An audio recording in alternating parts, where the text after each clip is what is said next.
What's happening, dude? Zach Ebnish here, UndergroundStrength.tv. Let's continue crushing these questions. Seamus Redbeard, at Captain Seamus on Twitter.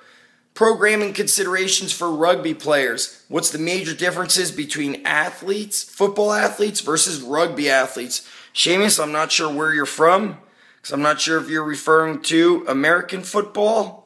You're from Virginia. So when you're talking about football, you're talking about American football. Okay, so there's going to be certainly some differences.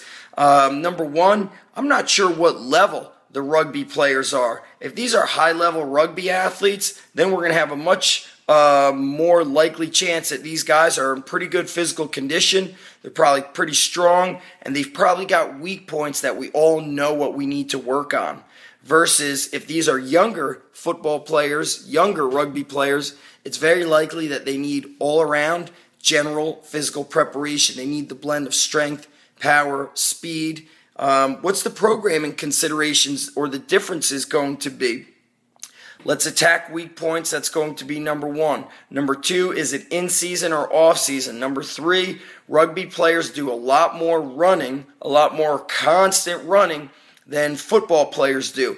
So yes, we're going to certainly need strength, but we're going to need a much higher level of work capacity, a much higher level of speed endurance, and you guys are going to have kind of more reactive drills. Football plays are much shorter in duration, where a rugby game is just that non-stop getting after it.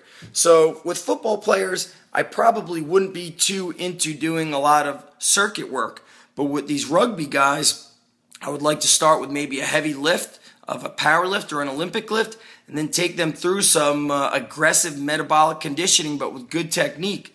Type of metabolic conditioning that I like to see would be things like 5 weighted pull-ups plus 5 weighted push-ups, then do a farmer walk, then do a sled or prowler sprint, then use the sledgehammer, then go to the battling ropes, things like that. Still using heavy to moderately heavy loads, being explosive versus the kind of metabolic conditioning that we oftentimes see, which just tends to base around only cardiovascular.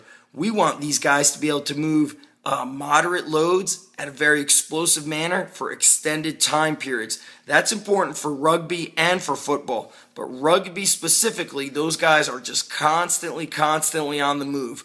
Up and down that field, a lot of agility. It's a much more aggressive game, a fast-paced game compared to football. So I hope that helps you, bro. And as always, your goal is to not impede their performance in rugby. So don't train them so hard that they can't run or that they're getting fatigued too early in the game. We want to use this performance training to improve their performance on the field, be it football, rugby, any sport for that matter. All right? Captain Seamus Redbeard, hope that helped you, bro. Peace.